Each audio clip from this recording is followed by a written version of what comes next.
Salam dan selamat pagi Bapak Ibu dan saudara sekalian, apa kabarnya di pagi ini?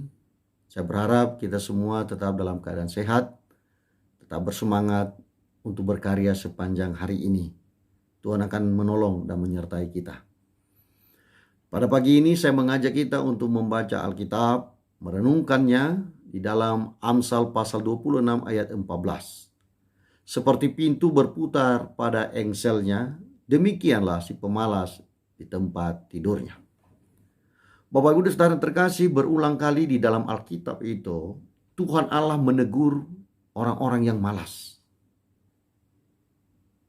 Tuhan Allah tidak senang dengan orang-orang yang pekerjaannya itu atau sifatnya itu adalah pemalas.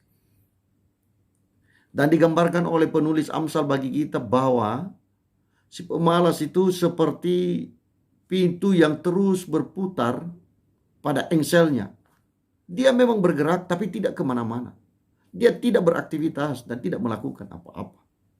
Nah, karena itu menjadi ciri dari orang si pemalas.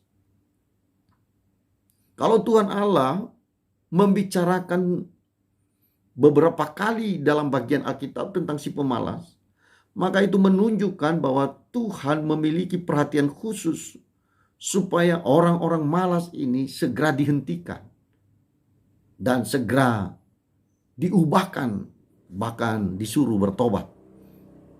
Karena sifat pemalas ini tidak baik untuk kehidupan, baik untuk kehidupan si pemalas sendiri dan juga orang-orang yang ada di sekitarnya. Oleh karena itu kita perlu mengenali sifat-sifat orang yang malas. Yang pertama orang yang memiliki sifat pemalas itu selalu bangun terlambat. Ada orang yang senang dengan keterlambatan di saat bangun. Bahkan ketika dia sudah memasang alarm, sudah mengaktifkannya, tetapi ketika alarmnya berbunyi, malah alarmnya yang dimatikan dan dia melanjutkan tidurnya. Itulah ciri si pemalas. Yang kedua, si pemalas juga senang menunda pekerjaan. Ada pekerjaan yang seharusnya segera dapat dikerjakan sekarang ini, tapi dia berkata nanti, besok, lusa, minggu depan, akan mungkin tahun depan. Padahal sebenarnya pekerjaan itu menghasilkan hal yang baik ketika itu dikerjakan sekarang ini. Tapi dia senang untuk menunda pekerjaan itu. Yang berikut, si pemalas itu ingin segala sesuatu itu serba instan dan cepat. Si pemalas biasanya tidak suka dengan proses. Padahal untuk sukses itu butuh waktu, butuh pengorbanan, dan butuh perjuangan yang mungkin seringkali begitu panjang. Ada banyak waktu yang kita butuhkan untuk sampai mencapai titik sukses dan titik keberhasilan. Dan kita menikmatinya. Tapi si pemalas tidak senang dengan proses. Dia pengen instan. Maka si pemalas itu biasanya suka mengkhayal, berangan-angan, dan tidak mendapatkan apa-apa. Yang berikut,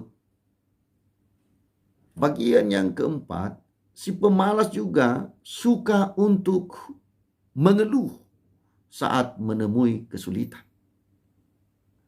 Si pemalas bukannya mencari solusi, bukan mencari jalan keluar, tetapi dia mengeluh dengan keadaan.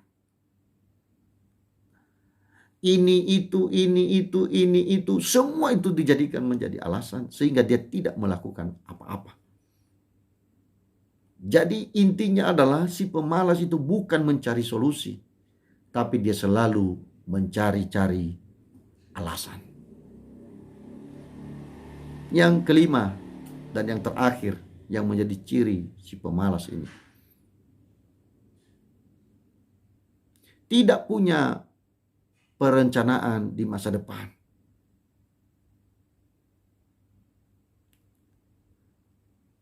Si pemalas ini tidak punya target apa-apa. Bahkan boleh dikatakan tidak punya cita-cita. Sehingga dia menjalani kehidupannya apa adanya.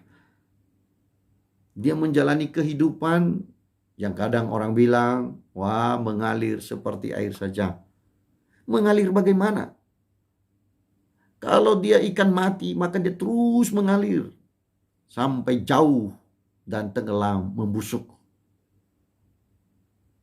Ikan yang hidup itu selalu melawan arus. Dan dia bergerak, tidak mengalir mengikuti aliran sungai. Dia berjuang. Tapi si pemalas terus melakukan kehidupan atau menjalani kehidupan tanpa perencanaan. Sehingga ketika dia mengevaluasi hidup, mengevaluasi diri, dia tidak mendapatkan apa-apa. Karena apa? Dia memang tidak punya perencanaan hidup. Bagaimana dengan kita? Adakah Bapak Ibu dan Saudara sekalian hari ini memiliki sifat-sifat yang semacam ini? Bangun selalu terlambat, suka menunda pekerjaan, ingin segala sesuatu serba instan dan juga cepat, suka mengeluh saat menemui kesulitan, atau tidak punya perencanaan di masa depan. Kalau ini yang terjadi pada kita selama ini, mulai sekarang, ubahlah dirimu.